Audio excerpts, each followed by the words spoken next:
그러나 예수님은 살아계십니다.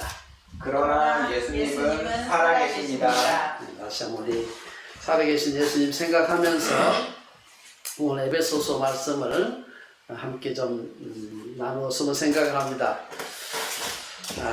여러분들이 참 여러가지 코로나 사태 때문에 전 세계적으로 얼어붙고 있고 도대체 이게 언제 끝날까 여러가지로 참 무거운 마음을 가지고 있을 텐데요.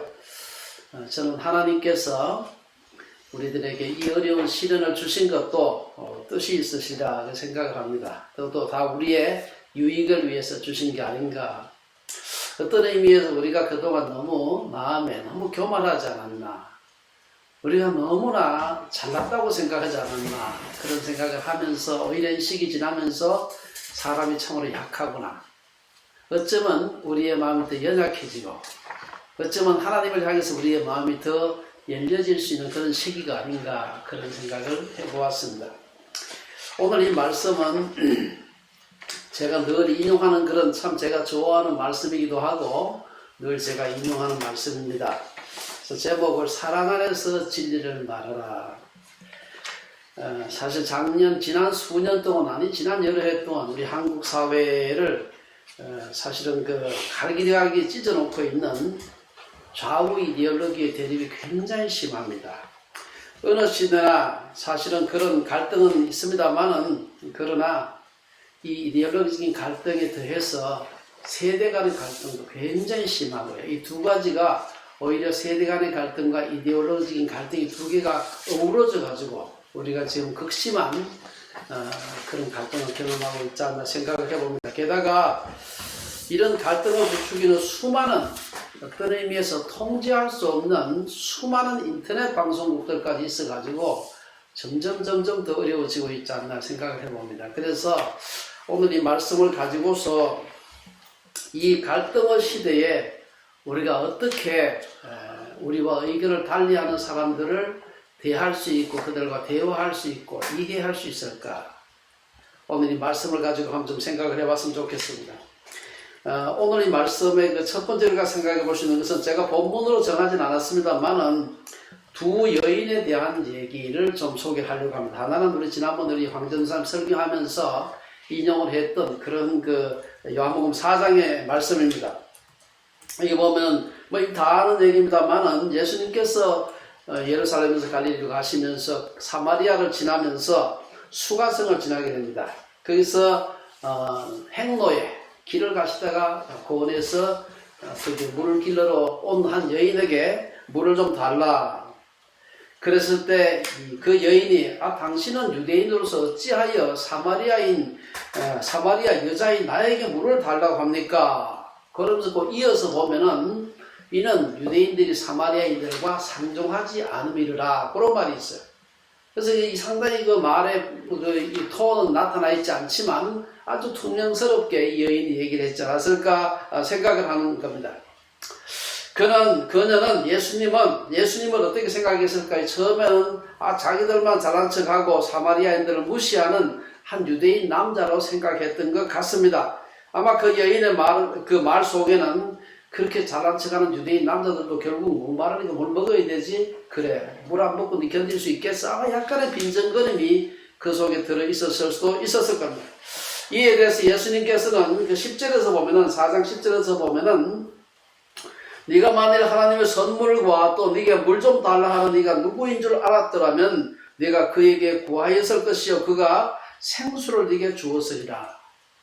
저는 예수님께서 말씀하시는데 이 여인이 이 말을 들으면서 앞에 건 다 잊어버리고 무슨 얘기를 했는지 관심이 없고 끝에 생수를 네게 주었으리라. 그 말만 귀에 번쩍 들어온 것 같아요. 왜? 생수라고 하는 것은 이 샘에 고여있는 이런 고여있는 물이 아니라 흘러가는 물이에요. 특별히 깊은 데서 끌어올리지 않아도 되는 그 흘러가는 물이에요. 그 생수를 준다는 말에 눈이 번쩍 뜨여가지고 이 여인이 말하기를 주여 물리를 그릇도 없고 이 우물은 깊은데 어디서 당신이 그 생수를 얻겠습니까? 우리 조상 야곱이 이 우물을 우리에게 주셨고 또 여기서 자기와 자기 아들들과 짐승이 다 마셨는데 당신이 야곱보다 크니까 생수를 마실 수 있다. 여기에 눈이 번쩍 띄었던 것 같아요. 여기까지도 보면 이 여인이 유대인들에 대한 적개심이 별로 완전히 사라진 것 같이 보이지 않습니다.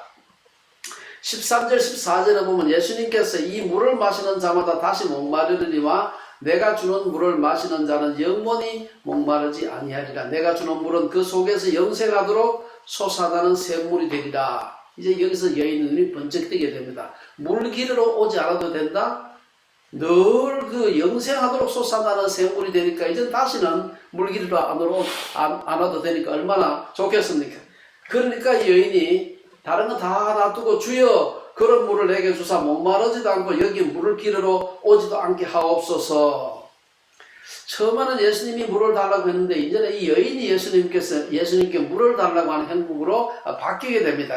이제 여기쯤 진행되니까 예수님께서 이제 본론을 시작하시는데 16절에서 보면 예수님께서 가서 내 남편을 불러오라. 이제는 본론입니다. 예수님이 그 앞에는 서론이고 남편을 불러오라. 이래 하니까 아마 처음 우물에 와서부터 이런 질문을 했더라면 이 여자가 기분 되게 나빠가지고 집에 갔을 겁니다. 말도 안 하고 말도 섞지도 않고 집에 갔을 거예요. 그런데 요쯤 진행되니까 네 남편을 불러오라 하니까 이때 여인이 나는 남편이 없나이다 그렇게 말을 합니다. 사실 그 다음 이어지는 말씀이 제가 오늘 여러분하고 나누고 싶은 말씀인데 17절 18절에서 예수님께서 남편이 없다고 하는 그 여인에게 네가 남편이 없다 하는 말이 옳도다. 너에게 남편 5이 있었고 지금 있는 자도 내 남편이 아니니 내 말이 참되도다. 사실 얘기 보면은 너에게 남편 5이 있었고 지금 있는 자도 내 남편이 아니 6번째 아니겠어요? 6번째 남편도 남편이 아니다. 어떤 의미에서 그 여인의 가장 아픈 데를 건드리는 그런 그 예수님의 지적입니다. 그런데 그 뒤에 요 예수님의 말씀이고 앞뒤에 보면은 놀라운 말씀이 들어있어요. 거기 보면 내 남편이 없다 하는 말이 옳도다. 아주 정확하게 얘기했다. 요게 이제 이 헤라말로 아주 정확하게 얘기했다. 아주 correctly 정확하게 했다. 그리고 끝에 가면 또 한 번 더 칭찬을 더 해요. 내 말이 옳도다. 이거는 내 말이 진실하다. 이 말입니다. 두 번의 칭찬이 붙어 있고 가운데 그 여인의 아픈 데를 건드리는 말이 들어가요. 이게 참 예수님의 놀라운 지혜인데요. 이로 인해 가지고 그 여인이 예수님과의 대화를 끊고 처음부터 그래서만 당장 집에 갔겠죠. 잘났네 그러고 집에 갔을 겁니다. 그러나 이 여인이 대화를 계속해서 이어가는 겁니다. 19절에서 주여 내가 보니 선지자로소이다. 아니 내 과거를 어떻게 알아? 선지자시네. 요새 같으면 점쟁이네. 뭐 이렇게 얘기 안 했겠어요? 그리고 결국에는 26절의 끝에 보면은 내게 말하는 내가 그라. 내가 당신이 말한 나라 그 메시아다 라고 예수님께서 자기를 밝히시고 이 여인이 내가 오늘 메시아를 만났다 하고 동네에 가서 사람들에게 예수님을 소개하는 것을 볼 수가 있습니다. 만일에 예수님께서 그 여인에게 말할 때 앞뒤에 그 수식어가 없이 칭찬의 말이 없이 너에게 남편 5이 있었고 지금 있는 자도 내 남편이 아니니 어떻게 그렇게 엄난한 삶을 살았느냐 이렇게 얘기했으면은 되게 기분이 나빠가지고 아마 얘기를 더 이상 안 했을 거예요. 예. 근데 예수님께서 그냥 그렇게 하기 전에 충분히 앞에 그 여인의 마음을 위로하고 너 정말 잘 말했다. 너 정말 참말했다. 이렇게 얘기하고 중간에 슬쩍 그 여인의 아픈 곳을 슬쩍 건드리는 겁니다. 도망가지 않을 정도로. 예수님은 그녀의 부도덕한 삶을 책망하기보다 그녀의 솔직한 대답을 칭찬하셨고 그로 인해서 이 여인이 예수님과의 대화를 이어나가고 결국에 가서는 예수님이 메시아인 것을 깨닫게 되는 놀라운 역사가 일어나는 걸 볼 수가 있습니다. 요한복음 8장에 보면 또 한 여인에 대한 얘기가 오는데 아주 유명한 얘기이기 때문에 제가 앞뒤 말은 다 얘기할 필요가 없습니다. 여기 보면 3절에 보면 요한복음 8장 3절에 보면은 서기관들과 바리새인들이 음행 중에 잡힌 여자를 끌고 와서 무리 가운데 세우고 예수님께 질문을 합니다. 여기 보면은 종교 지도자들이 4절 5절에 보면은 선생이여 이 여자가 간음하다가 현장에서 잡혔나이다. 모세는 율법에 이러한 여자를 돌로 치라 명하였거니와 선생은 어떻게 말하겠나이까? 예수님을 시험한 것이죠. 7절 9절에 보면 예수님이 너희 중에 죄 없는 자가 돌로 쳐라. 이렇게 하고 땅에 대고 뭘 쓰시다 보니까 그만 이 사람들이 양심이 가책이 돼서 다 집에 갔다. 그 얘기가 나오고 11절에 가면은 이 참 놀라운 말 또 하나 나와요. 나도 너를 정죄하지 아니하노니 가서 다시는 죄를 범하지 말라. 나도 너를 정죄하지 아니하노니 가서 다시는 죄를 범하지 말라. 예수님께서 그 여인을 정죄하지 않겠다 라고 하지만 그 뒤에 경고가 있어요. 가서 다시 똑같이 하지 마라 하시는 오늘 이 말씀은 예수님께서 우리에게 사랑으로 진리를 말하는 사람에게 아주 중요한 예를 우리에게 얘기해주고 있습니다. 저는 여기서 우리가 두 가지를 교훈을 우리가 받아야 되지 않나 생각합니다. 첫째는 예수님께서는 앞에 사마리아 여인이나 4장에 나오는 요한복음 8장에 나오는 그 음행 중에 잡힌 여인을 대해서 정죄하지 않았다는 겁니다. 에이 부도덕한 여자 혹은 그렇게 엄난 일을 하면 되느냐 이렇게 얘기하지 않으셨어요. 명백히 간음의 죄를 범한 여인을 대해서 예수님께서는 나도 너를 정죄하지 않겠다 그렇게 얘기하시면서 여인의 죄를 지적하지 않았습니다. 이미 예수님이 지적하지 않아도 그 여인은 자기가 죄를 지었다는 점을 너무나 잘 알고 있었습니다. 아마 여인은 그 음행 현장에서 끌려왔으니까 옷이나 제대로 입었겠습니까? 아마 요새 말하면 머리끈이 잡혀가지고 질질 끌려왔을 겁니다. 그는 돌에 맞아 죽기 전에 이 수치스러움으로 그 여인이 얼마나 수치스럽게 그 수치스러움으로 죽음을 이미 심적인 죽음을 경험하고 있었을 것입니다. 이와는 대조적으로 서기관과 바리새인들이 이 여인을 끌고 와서 예수님에게 선생이여 이 여자가 간음하다가 현장에서 잡혔나이다. 모세는 율법에 이러한 여자를 돌로 치라 명하였거늘 선생은 어떻게 하겠습니까? 이것은 너무나 잔인한 태도. 여러분 이거 생각을 한번 해보세요. 얼마나 잔인하냐. 이미 그 자리에 끌려온 것만 해도 무지무지하게 수치스러운데 그 여인의 수치스러움과 아픔 상관없이 이 여자 돌로 쳐주라 그런데 선생은 어떻게 하겠어? 이 따지는 것입니다. 사실은 이러한 너무나 잔인한 태도를 보면서 예수님께서는 크게 율법과 선지자로 이루어진 구약의 대강령이 바로 우리가 잘 아는 또 하나님을 경외하고 하나님을 사랑하고 이웃을 사랑하는 것이 율법과 선지자 다시 말해서 구약 총 요약한 것이고 더 크게 말하면 성경 전체 요약한 것이다.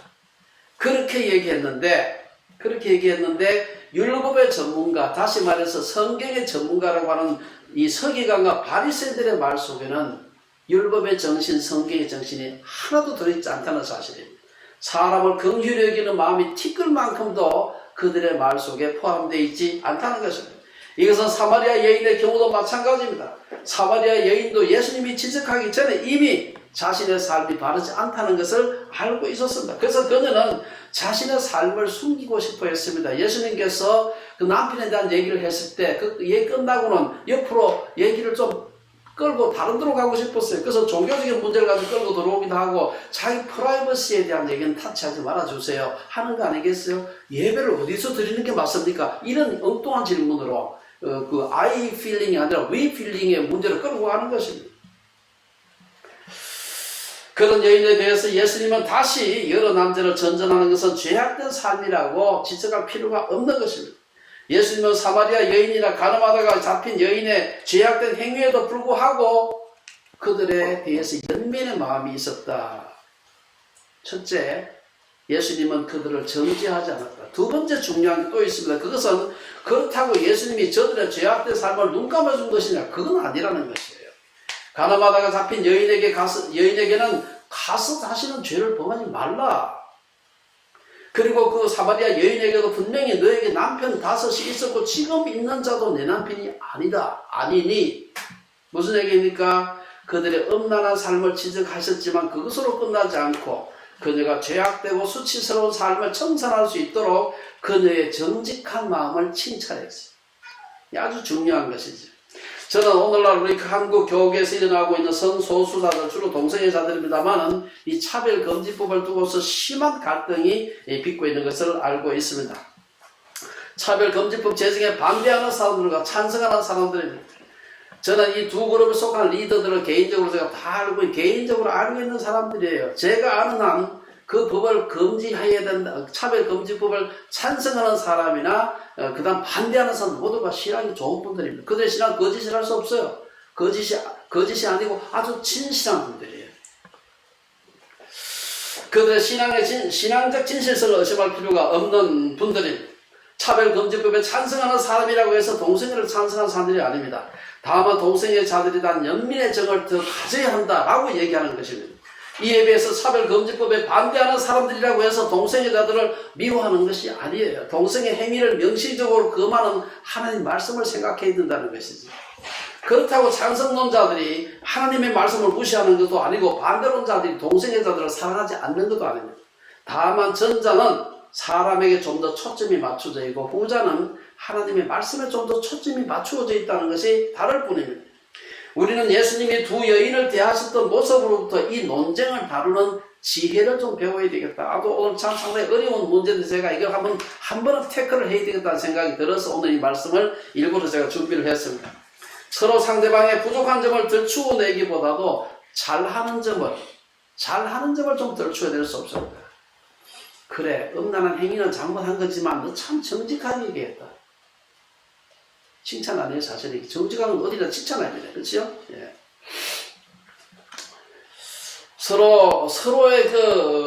서로를 바라보면서 서로의 부족한 점을 들추어내기보다도 잘하는 점을 칭찬해주는 예수님의 이 모습, 우리 본받아야 돼요. 반대로 자신을 돌아볼 때는 내가 하나님의 말씀을 소홀히 여기지는 않았는지, 내가 사람을 사랑하는데 부족함은 없었는지 우리가 다시 생각해 봐야 됩니다. 동성애 자들은 불행하다는 점을 생각하고 저들의 어려운 형편에 대한 공정을 먼저 하는 것이 맞습니다. 위에서 살펴본 두 여인과 같이 동성애 자들은 다른 사람들이 그들의 행위를 지적하기 전에 이게 부자연스럽고 이게 잘못됐다는 걸 알아요. 그게 정상적인 행위가 아님을 본성적으로 알고 있는 것입니다. 더구나 그리스도인 동성애자들은 성경이 명백히 동성애를 금하고 정지하고 있다는 것도 알고 있어요. 얘기 안 해도 이미. 그렇기 때문에 동성애 행위가 죄가 아니라든지 동성애를 정지하는 말씀이 성경에 어디 있느냐 등의 얘기를 해서는 안 되는, 아는 거예요. 이미. 본성적으로. 아마 예수를 안 믿으면 모를지 몰라요. 성경을 안 보니까. 성경은 여기에 대해서 굉장히 여러 차례 아주 명시적으로 얘기를 하고 있습니다. 모를 리가 없죠. 그리고 우리가 성경이 명확하게 얘기할 뿐 아니라 역사적으로 성적 타락이 있었던 곳에서는 반드시 동성애가 있었고 그로 인한 심판도 있었음을 우리가 알고 있습니다. 하지만 동성애를 정지한다고 동성애가 사라지느냐? 그건 아니다. 우리는 동성애자들의 고통을 이해하려고 노력해야 합니다. 동성애를 떠나고 싶어도 마음대로 되지 않는 저들의 고통을 이해하는 것이 필요하고, 어떤 의미에서 동성애자들은 사회적으로 약자요 타자인 측면이 있습니다. 동성애 종류가 많지만 그중 하나는 성중독으로서 동성애가 있습니다. 중독이라 말은 자기 마음대로 할 수 없는 것입니다. 어떤 사람은 제가 어떤 목사님 설교 들으니까 동성애 안 하면 되지. 그렇게 쉽게 될 것 같으면은 이 세상에 다 중독자들 하나 없죠, 사실. 그 너무나 나이브한 태도다.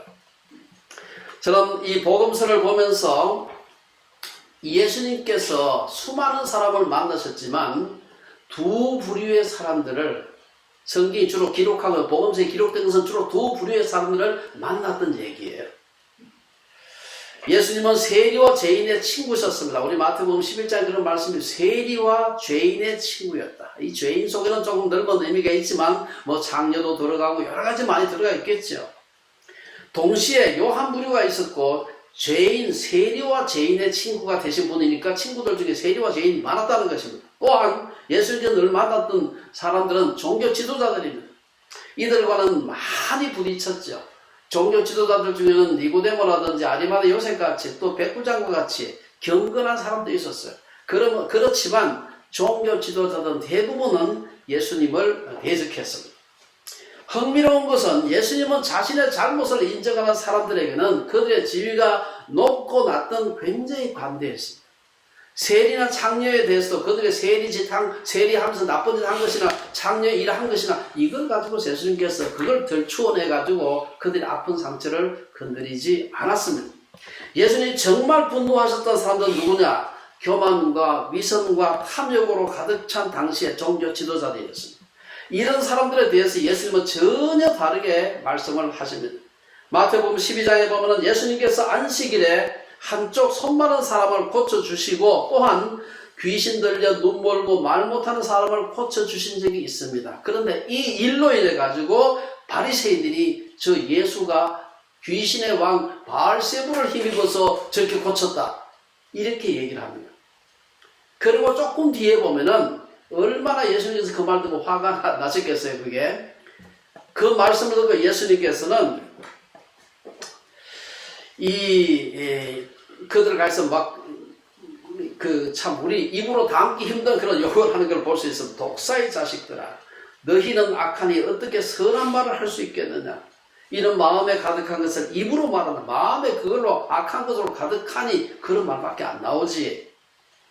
이 독사의 자식들이라는 욕은 원래 예수님의 세례, 이게 원래 그 세례 요한의 트레이드 마크고 세례 요한의 카피라이 가지고 있는 거예요. 이걸 예수님께서 배웠어요. 독사의 자식들아, 어떤 독사의 새끼들아 하기도, 한 곳은 독사의 자식들아, 똑같은 말입니다. 마태복음 3장에서 세례 요한이 바리새인들과 사두개인들이 세례 요한의 그 세례 베푸는 데 나오는 걸 보고 독사의 자식들아 뭐 이렇게 한 적이 있어요. 그걸 그냥 예수님이 그대로 카피해가지고 똑같이 써먹는 것입니다. 누가복음 3장에도 그런 얘기들이 나옵니다.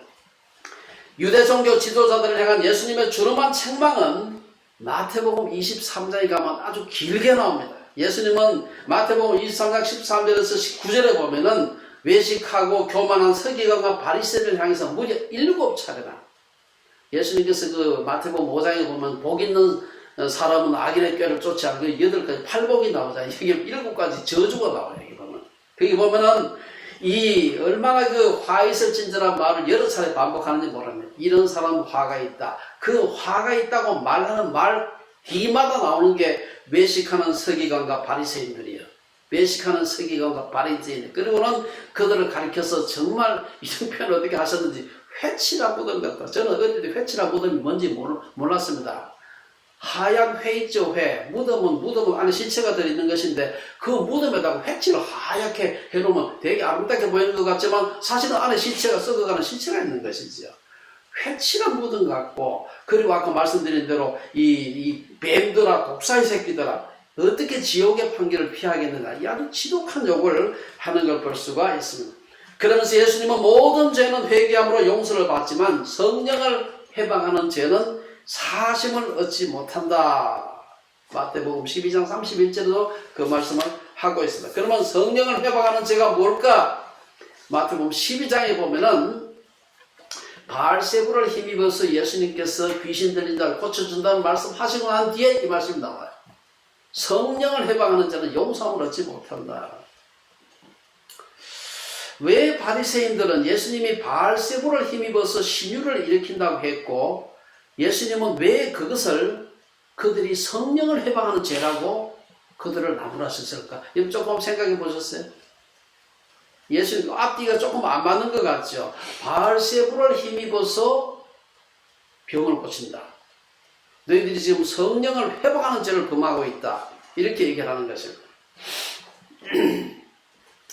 그래서 우리가 이 말씀은 잘 다시 한번 생각해 볼 필요가 있습니다. 서기관과 바리새인들이 예수님의 신유를 사탄의 역사로 한 것은 예수님에 대한 시기 질투 때문이었습니다. 그리고 그 시기 질투 때문에 성령께서 그들의 마음속에 아무리 얘기를 해줘도 그 질투하는 마음, 시기하는 마음이 너무 강해가지고 말씀을 깨달을 수가 없어요. 그들은 구약 성경을 잘 알고 있는 사람입니다. 그 말씀대로 가만히 묵상해보고 자신을 객관화시켜보면 이게 이렇게 얘기하면 안 되는구나.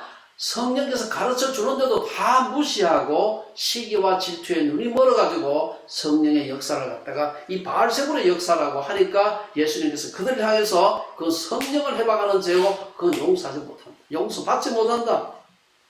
복음서를 읽다 보면 곳곳에서 예수님의 종교 지도자들과 충돌하는 기사가 있습니다. 그 충돌의 배경에 보면은 결국 종교 지도자들의 교만과 탐욕과 위선이 있는 것을 볼 수 있습니다. 아무리 큰 죄라도 예수님이 용서하시는데 교만과 탐욕과 위선을 용서하잖아요. 예수님께서 사복음서에 많은 그 얘기를 하셨습니다만 어디에서도 교만과 탐욕과 위선을 용서하신 적이 없습니다. 대부분 그것은 지체가 높은 지도자들의 경우 해당합니다만은 그건 꼭 지도자들만 해당하는 게 아니에요. 참 누구라도 인간에게 있어서 교만과 탐욕과 위선은 모든 사람이 빠질 수 있는 그런 큰 죄다. 사실 복음서 읽다 보면 예수님이 창녀도 세리도 용서하셨지만 교만과 탐욕과 위선으로 가득 찬 당시의 종교 지도자들은 용서하지 않으시고 그들을 향해서 성령을 해방하는 죄라고 말하고 있습니다. 이것은 오늘 동성애 문제도 그대로 적용할 수가 있습니다. 교만과 탐욕과 위선으로 타자요 약자라고 할 수 있는 동성애도 정죄하고 저들에게 언어적, 물리적 폭력을 가하는 것은 현대판 바리새인과 서기관들입니다. 그런 사람들에게 예수님은 지금도 회칠한 무덤과 같은 자들이요 독사의 새끼들이라고 준엄하게 꾸짖을 겁니다. 하지만 그 반대로 사람에 대한 연민을 앞세워서 성령의 명백한 음성을 무시하는 것도 잘못입니다. 성경은 어디에도 동성애를 죄라고 하느냐, 동성애가 죄라는 말 성경이 어디 있느냐 이런 말을 막 하는 사람이 있어요. 겁도 없이. 사실은 그 말씀이 동성애에 대한 정죄의 말씀이 성경에 반복적으로 그러니까 명백하게 나옵니다. 우리는 다시 한번 예수님께서 가늠하다가 현장에서 잡혀온 여인에게 그 지혜를 배워야 돼요. 나도 너를 정죄하지 아니하겠다. 나도 너를 정죄하지 아니하겠다. 그리고 가서 다시는 죄를 범하지 말라. 그 배려하는 마음을 기억해야 된다. 또한 예수님이 수가성 우물가에서 만난 여인에게 네가 남편이 없다 하는 말이 옳도다. 너에게 5 남편이 있었고 지금 있는 자도 내 남편이 아니니 내 말이 참되도다 라고 말씀하신 지혜를 배우는 게 필요합니다. 결론적으로 오늘 설교 시간은 다루기가 쉽지 않은 주제를 말씀을 드렸습니다만은 오늘 우리는 예수님이 당시 죄악된 삶을 살았던 사람들을 어떻게 대하셨는지를 다시 한번 생각해 봐야 됩니다. 예수께서 정말 용서하지 않았던 사람들은 부도덕한 삶을 살아온 사람들이나 그들의 죄악된 행위가 아니라 도리어 죄악된 행위를 하면서도 회개하지 않고 교만과 탐욕과 위선으로 자기들의 행위를 정당화했던 사람들, 죄를 책망하는 성령의 강력한 내적인 음성을 의도적으로 왜곡하고 저항했던, 다시 말해서 성령을 회방했던 자들입니다. 오늘 차별금지법에 찬성하느냐 반대하느냐 그 문제가 아니에요. 우리 마음속에 교만과 탐욕과 위선이 있는지 그걸 돌아봐야 됩니다. 이에 대해서 오늘 본문에서 사도 바울은 사랑 안에서, 즉 아가페 안에서 참된 것, 즉 진리를 말하라고 얘기합니다. 사랑이 없거든 진리도 얘기하지 말라는 얘기예요. 사랑도 없는 놈이 무슨 진리를 얘기해요. 차별금지법 찬성하는 사람들은 차별금지법 반대하는 사람들에 대한 사람들이 사람에 대한 연민의 정이 없다고 비난하지 말고 말씀을 사랑한다고 칭찬하는 게 필요합니다. 반대로 차별금지법에 반대하는 사람들은, 찬성하는 사람들이 죄를 사랑한다고 비난하지 말고 사람들에 대한 연민의 정이 있구나 이렇게 얘기할 수 없을까요? 상대방이 사람을 미워한다고 죄를 사랑한다고 악마화해서 디모나이즈해서는 절대로 이 논쟁 끝나지 않아요. 그리고 우리의 마음속에 분노, 파당짓는 거 없앨 수가 없습니다. 사랑은 진리라는 씨앗을 싸고 있는 과일의 외피와도 같습니다. 과일을 먹게 되면은 제가 제일 좋아하는 과일 중 하나가 이 망고가 있는데, 망고 속에 보면 얼마나 큰 씨가 들어있는지 그 과육은 맛있는데 안에 그 씨가 너무 커가지고 그냥 그 까기가 너무 힘들죠. 그러나 그 외피가 없으면 안에 씨앗은 한참 있으면 죽어버립니다. 이 생명력이 없어져요. 사랑은 마치 과일의 씨를 감싸고 있는, 그 과일의 씨가 생명력을 유지할 수 있게 해주는 그런 과육과 같은 그런 존재. 우리에게 진리가 있다고 주장하면서 사랑이 없게 되면 그 진리도 나중에는 죽어버리는 것입니다. 딱딱한 씨앗이 생명을 유지할 수 없는 것처럼 진리가 사랑의 껍데기로 둘러싸이지 않으면 진리의 생명력은 죽고 생명을 살리는 데 사용되지 못합니다. 차별과 배제를 혐오하면서 말씀을 사랑하는 사람들을 혐오하는 자가당착적인 행동을 해서는 안 됩니다. 반대로 사랑을 말하면서 약자와 타자에 대한 배려를 하지 않는 행동을 해서도 안 될 것입니다. 말씀을 사랑하면서도 문자에 매여 사람들을 정죄해서는 안 되며, 사람들을 사랑한다고 하면서도 말씀을 왜곡해서는 안 될 것입니다.